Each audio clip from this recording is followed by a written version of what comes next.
Right, okay, I hope you got on all right with all those challenges. Now we're going to move on from that ball familiarisation into some passing technique. So the first thing we're going to look at today is the push pass, and for this we're going to need a wall and a round ball. So if you've got a football, great. If you've got a handball, netball, basketball, anything like that will do. Some of you may have some of the half rugby balls which have got one flat edge and then the other half of a normal rugby ball which you can use as well. But as I say, any kind of round ball will do for this. So all we're looking at is getting our technique right. So as I say, we're going to need a flat wall and a round ball. The reason being is that we're going to be passing against the wall and we want the ball to come back to us so we're not chasing a rugby ball around all over the place. So what we're looking at is we want a target on our wall which is roughly in line with our chest. As we point across, roughly in line with our chest. So I've got a nice block there which I'm looking at and I'm going to aim for. Okay, now we're just going to take a few steps away and we're just going to be pushing the ball across our body.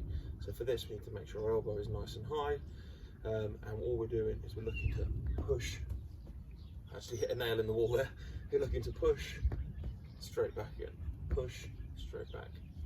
So the reason we push our elbow nice and high is to focus on that push rather than a swing. If we start swinging, we've got to make sure our time is absolutely bang on, because if we let the ball go too early it goes down, if we let it go too late it goes up. So we get a nice high elbow and we push it so the ball should travel along that plane. Okay, don't forget as well that you want to make sure you go off both hands, same principle. Okay, so get some reps in, just stood still. Okay, next thing, when you feel like you're comfortable doing that, I'm just going to add a little walk into it. So as he's walking through, we're looking at a target elbow high and we push through and carry on. Okay, again, so we come through, looking to target elbow high and we push the ball through. Just get a few reps of that. Again, don't forget to go off the other hand, and then we can build it from there. If you've got someone with you and you're working in the garden with someone else, maybe a brother, sister, a parent, whoever it may be, what you can do is you can carry on with this theme of walking in, they can throw you that pass, and then you get your elbow high and you push the ball across. I'm here by myself, so I'm just happy to lift it to myself, carry on walking and push it through. Okay. One little trick to make sure you can do, because in a game, this is nice and easy obviously here because I can manipulate my situation. I'm walking in. In a game, we're going to be moving a lot quicker.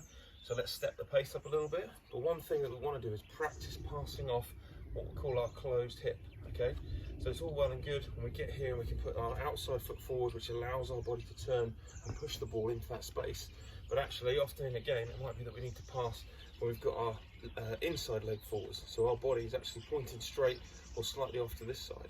So we've got to learn to be able to actually use our shoulders, our arms, and our power there to move the ball as opposed to our hips and our momentum of our body. So let's just try it. So come on our closed hip. That wasn't great. Let's try again. So coming in, elbow high, closed hip, and we're still getting that technique right. Again, make sure we go back off the other hand. But just a few things to try there, okay? So remembering to keep the elbow high, pushing the ball across. So we're not swinging a pass, we're pushing it. And just try it with a bit of a walk, a bit of a jog, and then try it off that closed hip to really make sure we're working those arms and shoulders.